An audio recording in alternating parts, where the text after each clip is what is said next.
Hello, this is Decoherent, and welcome back to some more Torment Tides of Numenera. So, last episode, to my absolutely unfathomable astonishment, we found another cult in this game. This one centered around this really interesting lady named Chila, who had apparently, gotten some hold of some nifty artifact that started replacing her skin with this cool silver construct every time she got hit, and I don't know, kind of took over Sagas Cliffs in the Bloom area, whatever, got rid of the terrible people that lived there, forged some interesting relationship with the Bloom. So there was a whole bunch going on there. There was some stuff in there too about the Memavira. I don't remember if that was connected with her or not, but apparently how the Memavira, changes periodically, and whoever the one is has some kind of a special bond with the Blooms, so I don't know. There's a lot going on there that we can't totally identify. She's missing half her arm, which is sort of an interesting story in and of itself. It kind of sounds like these observant spec personas are getting carried on sequentially by the Bloom, given that it sounded like she just woke up one day and she'd been transformed into a new vessel for this consciousness. So, very strange. Is that an eye? I hope not. I don't know what that is. Okay, so let's take a few moments and let's go talk to Ragman up here.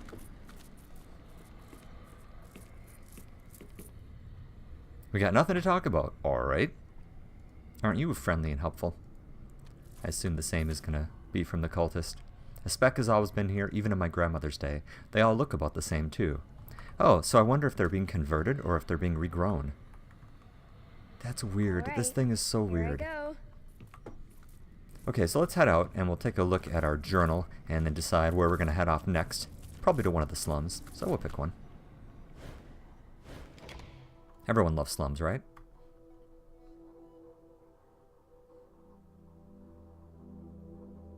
I still love this animation, by the way. That's so cool. Okay, so we need to find a maw that leads to the trade post, right? Yeah, try opening various ones. Yeah, that's not awesome. I'm really interested in finding a transdimensional power source for our lightsaber. We need to hunt down Avigne. That's probably where we'll go yet then, to Little Neelesh. Find the anchorage. Find help for Eridus. Oh, actually, we can do a couple things in Little Neelesh. So, okay, let's do that then. So which doorway was that? Old Slave Block, Slump, Little Neelesh. Alright, well that's super convenient. We're right here next to it.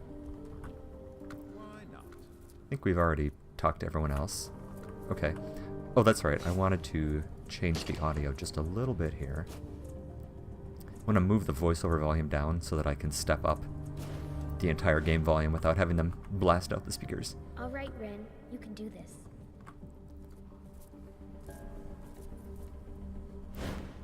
Alright. Ooh. Cool.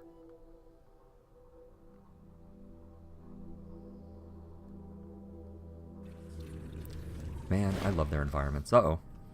As you enter the slum, you nearly crash into a small confrontation. 5 mutants surround 3 guards dressed in the distinctive garb of the Memavira's enforcers. Before you hear them say a word, you already know here the mood is ugly, and it's likely to turn to violence soon. A mutant whose face looks like his face is full of spores or insect eggs, leans towards a disgusted, terrified human and says, "You're leaving a trail of fear piss. Who'd pay you for protection?" One of the other guards, less phased, pushes the mutant back. "It ain't fear piss, it's the spit you're spraying when you talk. Why don't you go hatch your eggs by burying your face in a pillow? Real people are conducting business here." Ouch. A second mutant, one who'd been observing the fracas, noticeably bristles, thorns literally emerging from his arms, shoulders, and face as he pushes forward. "Every damn one of you looks the same. 2 arms, 2 legs, no surprises. You want to collect our money? I'll make sure you eat it and your friends can collect it from your rotting shit." Wow! The mutant punctuates each sentence with an increasingly vicious stab of its finger. You can feel a bloody tide rising, and if you wish to intervene, the clock is winding down. Uh-oh. Gain the mutant's trust or choose a side by talking to both sides' leaders. Okay, Okay. Who's the leader? You've got a name.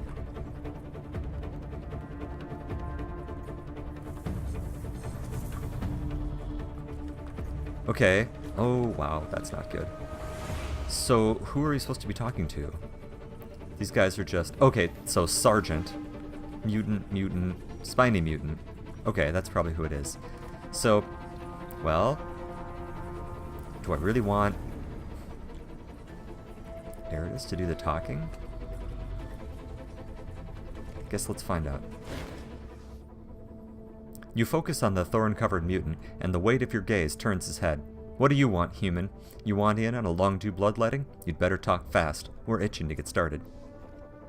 The spine-covered mutant's eyes remain focused on the Memavira's enforcers, his mouth drawing thinner and thinner. I think I'd like to know how the situation started. The spiny mutant snorts. They came here to collect their protection money for the Memavira, but the Memavira can't enforce anything. She's weak. Everyone knows it. Look at these poor specimens. They can't even protect themselves. Skepticism and distrust mar the mutants' already unpleasant faces. They don't know or trust you. Okay. Tiber, why don't you zoom up here and talk to the sergeant. Let's see here.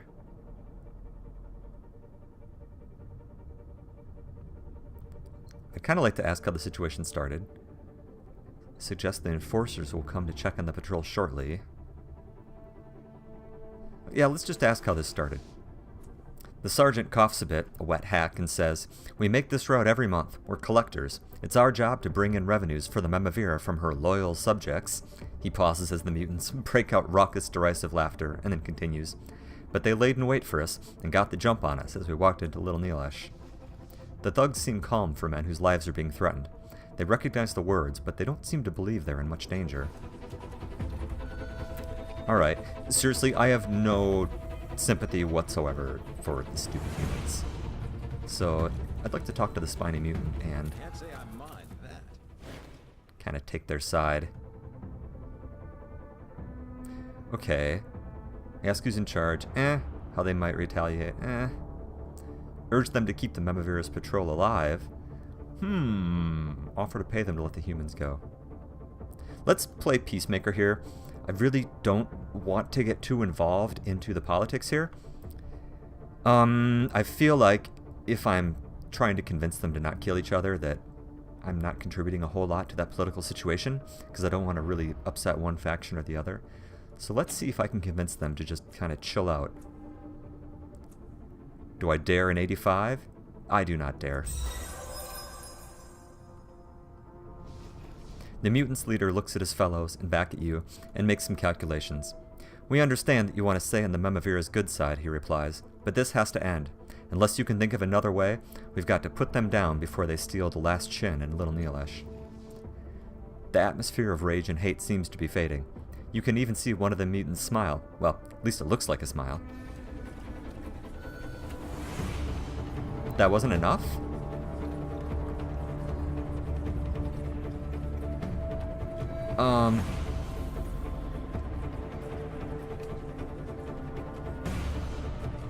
Do we have anything else we can talk about?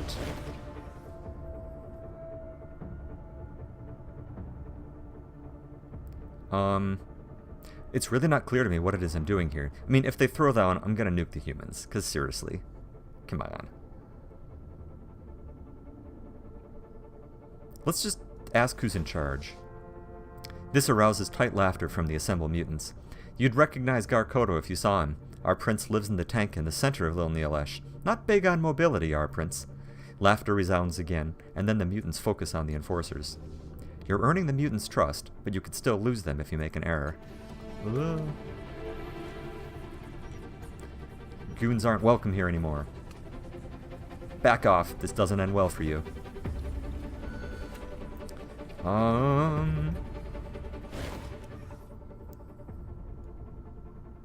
Let's keep asking about their leader, because I want them to trust me, so let's show some interest. So what kind of a leader is Garkoto? The thorny mutant steps back a moment. Garkoto is wise. Garkoto is crafty. Garkoto thinks in circles and in mazes to find the best results for our people. Garkoto almost never takes direct action, says that hasty choices become their own legacy. Okay, we're still earning their trust. This is good.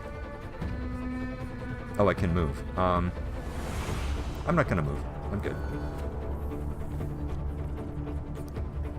Okay. Let's trade off. I'd like to talk to the sergeant one more time. Suggest their enforcers will be coming. Is that going to prompt them to attack? I don't know. Let's just kind of casually ask what these collections get used for. Oh, she pays us mostly, and the mercenaries who come through the maws, and the bribes to the Sagas Cliffs officials, but she's been falling further and further behind on these payments. He swallows and looks at the mutants around him. Like as not, she'll want vengeance if we fall. She needs this money, and she'll use her nastiest tricks to get it back.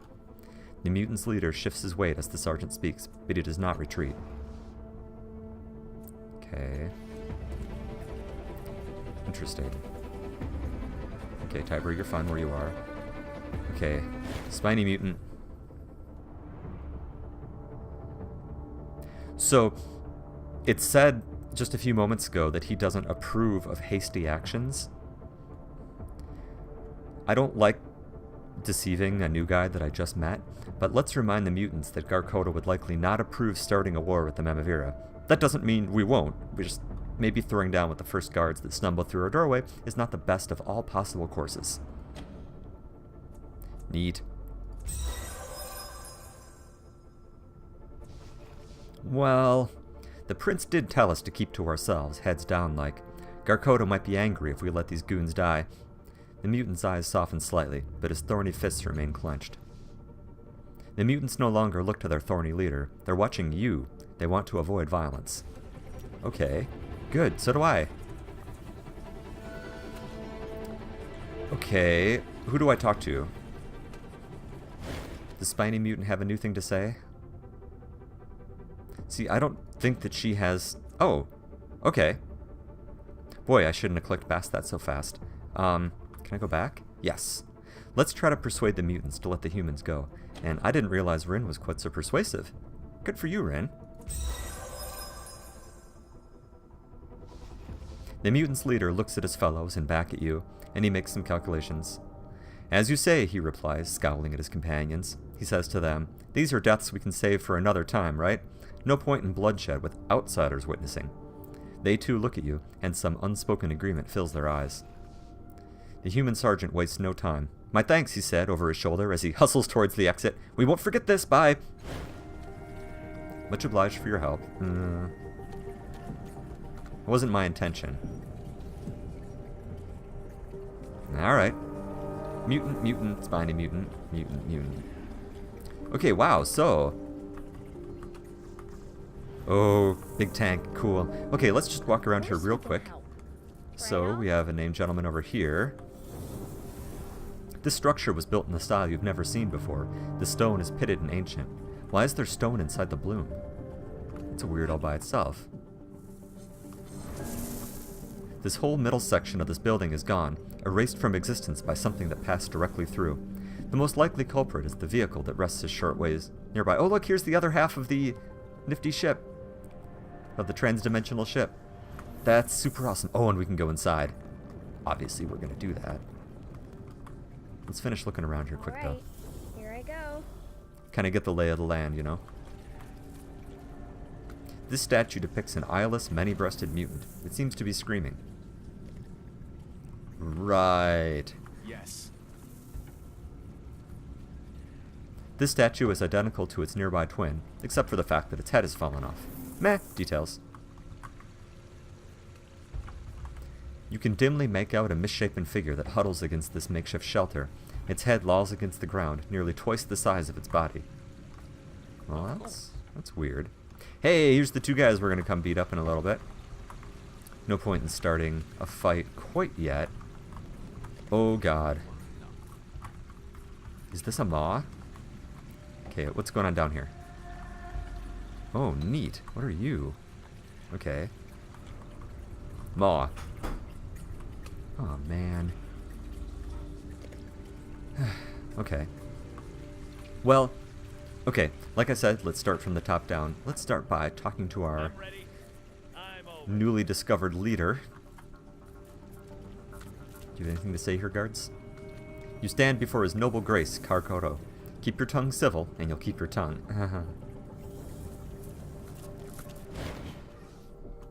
You stand before a painted spherical tank, fashioned of metal and synth. The paint is old and cracking. Inside the tank is a murky liquid, or possibly a thickened gas, and every so often you can see motion from a fluke, flipper, or a strangely deformed arm within. A cleverly disguised grill on the front of the tank squawks out the distorted voice of the tank's occupant. It buzzes and moans, drawing out some words and shortening others in a burst of static. I am Garkodo, a prince of the Fahat, and their delegate here in Little Neelesh. The voice spits and pops. You have my gratitude for averting the violence with the Memavira's soldiers, but I must know, why did you act? So, that was the right choice. I'm just going to imagine in my head that this guy sounds like Shodan, but I'm not going to try to do that, sorry. Felt like the right thing to do, because I could. I don't think it would have helped anyone, and it might have had greater repercussions. Garkodo was silent for a moment. An admirable sentiment, human. One that appears to be more and more difficult to maintain, given the recent troubles plaguing us. Violence is in the air. Change comes for us all, but the Memavira does not seem to grasp this truth. Whose air, huh? Yours or mine? The flux in the bloom, and thus the Memavira's weakness, is apparent in the instability of the maws we use for trade and transport. The old maws are closing, and new ones open to take their place. There is a new maw here in Little Neelesh, one that I would like to see opened, but the Memavira refuses to aid me. She won't even leave her fortress.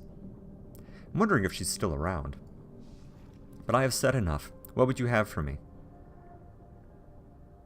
Let's see here. Let me glance through these. Let's start from the inside out. So where did your people come from? Our home is the city of Neelesh and the steadfasts beyond. My cousins of the Fahat rule over the three-tier city wisely and well. When a maw portal opened in Neelesh, we investigated to see if we might eke out a profit. We saw enough possibilities that our explorers sent for me, a minor prince of the Fahat. I was to head this trade embassy. The speaker makes a slightly embarrassed noise. I did not think the maw would close behind us, but 10 years ago, it did. So what is this steadfast? You ask much of me. I can tell you only what I have heard, for our glorious city is in what they call the Beyond. The steadfast is a collection of kingdoms, principalities, and other lesser denominations of feudalism, held together through the dictates of their religion, the Order of Truth. The Aeon priests of the Order have spread their faith far and wide. I hear they've even established a foothold in the city of Saga's Cliffs. Yeah, we met them. Okay, so your home is the city of the Neelesh. Oh, okay, so he's not familiar really with the rest of the steadfast. Okay. So, you say you're the Fahat? What can you tell me about them? My brethren are blessed mutants, each diverging into a new pathway for humanity. We rule over the city of Neelesh, using the powers bestowed by our remarkable births to lead normal humanity to a new age of possibilities. We are close in spirit, yet rivals in politics, for the truth of mutation lies in its ability to prove its use. The subtleties of our machinations are lost here, alas. That's interesting. Evolutionary politics. Okay. So can you tell me more about Neelesh? The speaker is silent for a moment. The city was once a machine, a colossal device that creates churn. We built to trap the machine, creating elaborate structures and impossible architectures, and our city grew into the sky. The great and powerful of Neelesh live amongst the fluted spires and the arcing byways, with powered cars lifting us to the skies in the moment.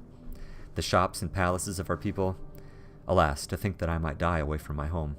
The voice becomes very quiet.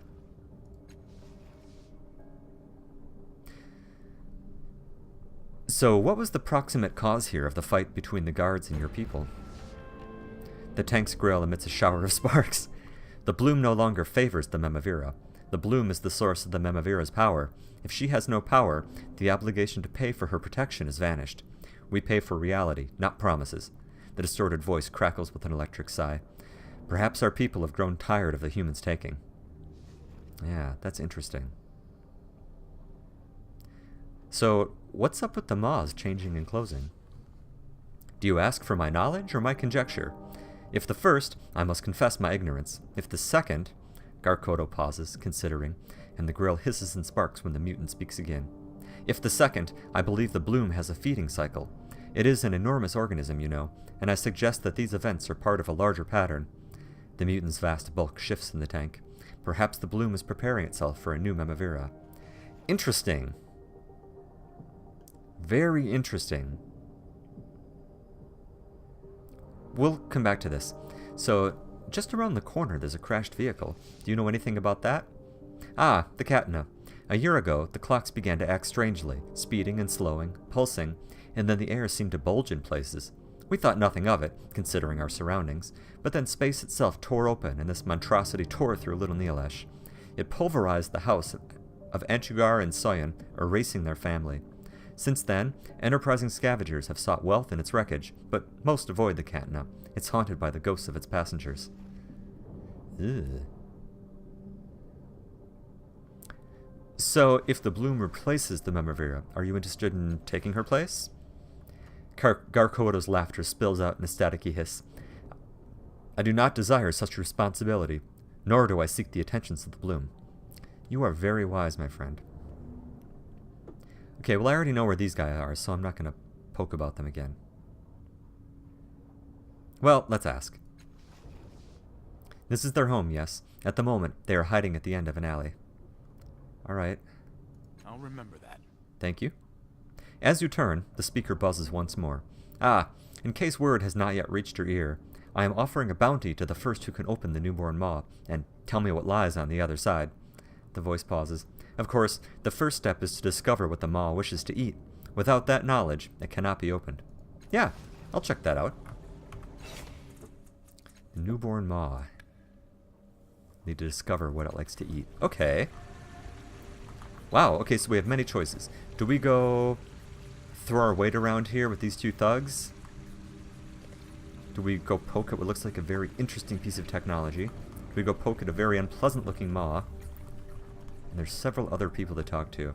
Okay, let's start from small business up. Let's go talk to our two thugs over here that were being jerks earlier. To a very nice lady. Delny. Your name is easier to say. This slim girl is almost a mirror of the boy who stands next to her. They could be twins or clones, so close is the resemblance. You can see that her features are sharp, although shadows flit and play too quickly across her face to be sure of anything else. She slumps almost imperceptibly inside her cloak of darkness. As you open her mouth, her companion imposes himself. The sharp-faced young man reminds you of a great rodent, more prone to scampering and sliding than running or walking. Oh, RUS's. Shadows play across its face, distorting its features, and you are unable to get a clear glimpse of his face. Even so, or perhaps especially because of it, he seems to bear a notable resemblance to the young woman standing next to him, their faces shifting and changing in near-perfect time. At your approach, Brung sniffles loudly and drools some phlegmy spit across your path. Ugh. He wipes his mouth with the back of his hand, and, although you can't see his face, his tone conveys the sneer clearly enough. What did you want, Popinjay? His voice echoes eerily, a slight delay between the movements of his lips and the sound reaching his ears. Who are you? Vrung draws himself up and seems to loom. I am the shadows. I'm the terror in the night and creeping death. I'm the flash of the blade. I am Vrung. He throws his arms wide dramatically. A moment later, his companion does as well, the asynchrony somehow spoiling the effect. He hisses at her, and the looming presence fades. So, who's this girl with you? For the briefest moment, you think you see the face of a victim in her shadows. She casts a despairing eye at you, and then the darkness fills her eyes with a sneer. Her? She's no one. I am Vrung. See the face of a victim. Yeah, I don't care about you. Who's the girl? I said she's no one you need to be concerned about. She's my shadow and my hidden blade, and you should take care that I don't stick her with you. Or stick you with her. I get it. Why does the girl's face keep changing when you talk? Why do you keep asking about her? Delny is mine, and she will stay mine until I say otherwise. I am the one who's interesting. I am the one you should care about. I'm rather enjoying needling this guy. Vrung's rage seems to have loosened his control over his companion, for you see a flash of blue skin beneath the shadows. Her mouth works frantically, as if she's trying to tell you something while her captors struggle with his fury. With the effort of visible will, Vrung brings himself and her back under his control again. That's interesting. I don't like the fact that you've got some kind of control over her. Yeah, this psychic bond you have on Delny, remove it. You're being a jerk. He laughs, a shivering peal of mirthless joy that sounds like ice breaking and glass ringing. She's mine. She'll go on my word, not yours. Strangle him.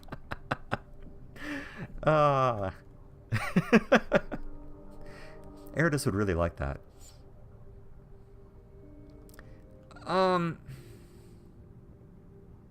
Let's just try intimidation.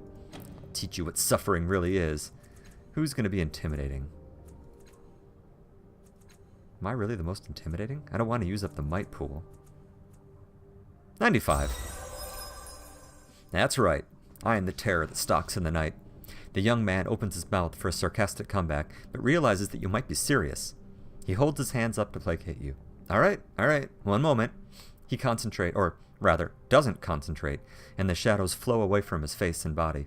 He's a much scrawnier person than you thought, almost gaunt, and he doesn't look at all dangerous or menacing. Making a note. He slinks towards the exit quickly and quietly, vanishing around a corner. Delny drops to the ground as he vanishes, and her body begins to tremble and shake. Oh, let's try to heal her. Rin, this is totally up your alley. That's your personality entirely. Her eyes snap open in blind terror, seeking any refuge from the nightmares that seem to be replaying in her head. She sees you then, and she begins to relax immediately, her muscles unclenching one by one, and she eases out of her seizure. Thank the gods you're not Vrung, she whispers. You know, it's interesting, I say that every day. The shadows have peeled away, drifting into the air like poisonous smoke and revealing Delny's true form.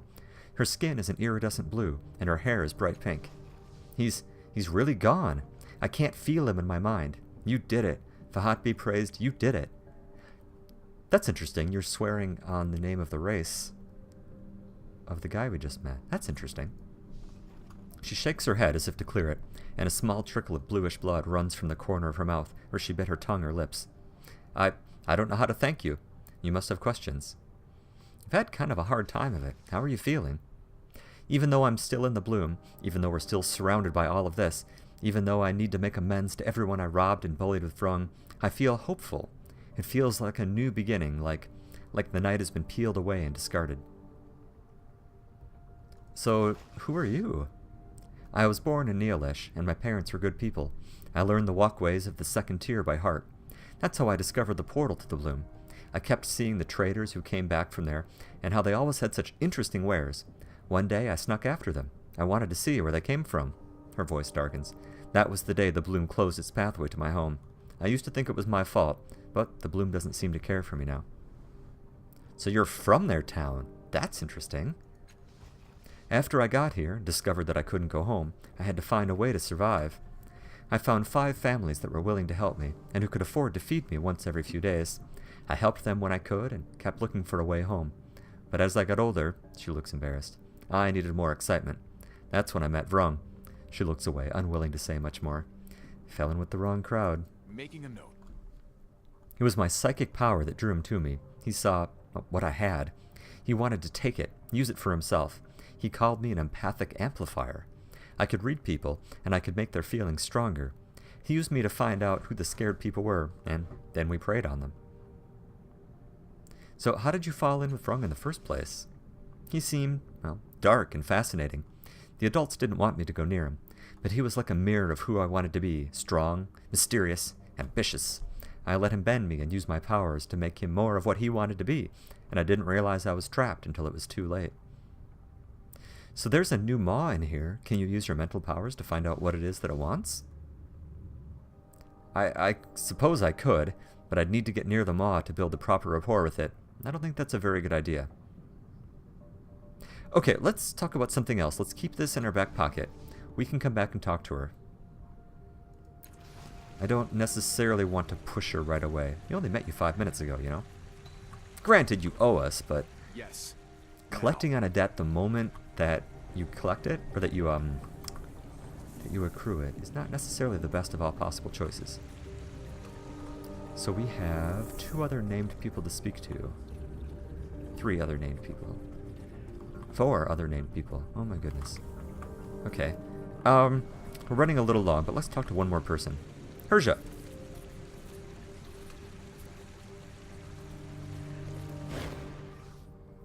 This striking woman towers over you. Although she seems gaunt and her skin is pale, even whitish, she still has a healthy glow that shines through a layer of dirt and grime. A flat circle of metal is affixed to her forehead, showing through her long blonde hair. As you approach, she begins to flex and tense, not in fear, but in preparation to fight. Her heavy armor is scarred by energies and battered by blades, but it seemed to have retained its integrity. The sigil of 2 crossed swords is etched into its breastplate. She glowers. Have you come to beat the poor prisoner? Then be ready to tell your friends about the day Herja bested you. Then she studies you more closely. Or have you come to question me? Tell Garkoto that my answer is unchanged. He can rot in his soup. She pauses for a moment. I would appreciate an honest soup. They provide me here with Shema Murden. I don't know anyone here. I'm just a visitor to this place. She presses her hand to her face, making a show of embarrassment, but she still looks wary when she draws her hand away. Now, my apologies, then. The mutants demand that I confess to a crime I did not commit, and I thought they were sending a human this time to break my will. She looks around. It would be good to speak of other things with the true-blooded human. So what are you doing here? She sighs. These mutants have accused me of a crime. They tell me that I must confess to this imaginary horror before they'll let me go. So, here I sit, rotting away, while they ask me to choose between the truth and my freedom. She rolls her shoulders and looks you squarely in the eye. I chose to honor the truth. The door is open. You could just push him out of the way. Why don't you just leave? I already know the answer to this, because that would be tacit to admitting to the crime. For a moment, her eyes threaten to tear, and then she steels herself. Prince Garkoto has cast a spell on me. Here, let me show you. She steps towards you, reaching a hand out to grasp your shoulder. Before she can touch you, her fingers begin to bend as if they encountered an invisible wall. You see? But just in case you think I jest with you. She hurls herself at you, shoulder first, and rebounds dramatically, staggering backward. I'm confined to this space until I confess. Okay, I was totally wrong. Test it for yourself. You lift your hand and wave it through the air. You even step close to her, and you feel nothing. She takes your hand and says, Now step back. You do, and at the exact same point where she rebounded from the air, her hand is torn from yours. They have to have their criminal, she says. I suppose I fit their bill.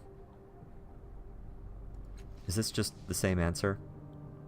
Oh, they require someone to blame for the deaths amongst their people, and they chose me. The scum looked for someone different from them, and I happened to be nearby. She barks an unpleasant laugh. At this point, I'm inclined to show them what kinds of horrors I could visit upon them. So, what's that sigil on your armor? She looks down, frowning, as if she'd forgotten she wore such an emblem. This? This is the symbol of the Angulan Knights. The crossed blade represents our ability to step beyond the laws of nations in order to deal true justice. We seek to reclaim the world for humanity's light. Huh. So what are they saying that you did? The mutants claim that I poisoned them. A number of them died, and they decided that I was to blame. She frowns. That's all they are, allegations. Garkoto has no right to imprison me. Okay, I'm not going to push you on this yet. What can you tell me about the Angulan Knights? Her face lights with passion. The symbol of our order represents our willingness to step beyond the bounds of propriety and advance the cause of humanity. She looks around and lowers her voice. Actual humanity. You know. She tosses her hair. If we must take up the blade to mete out justice, we do not hesitate. We travel Midgard for the betterment of all, and those who oppose our mission soon see the error of their ways. In the steadfast, the order of the truth itself blesses us. Midgard, huh? I am a knight marshal in our organization. I've proved myself many times over, and I will continue to do so as long as I draw breath.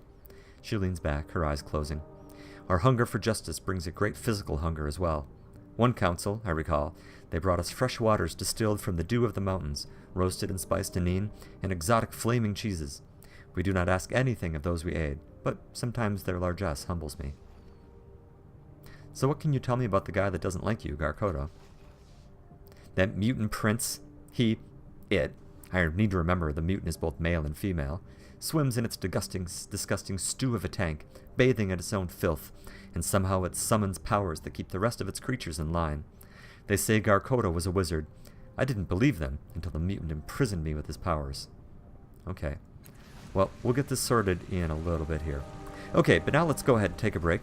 We'll continue our adventure, chatting with new and strange people and threatening them with unnameable horrors, and then poke at an actual unnameable horror, in our next episode. So, thanks for watching, and I will see you next time.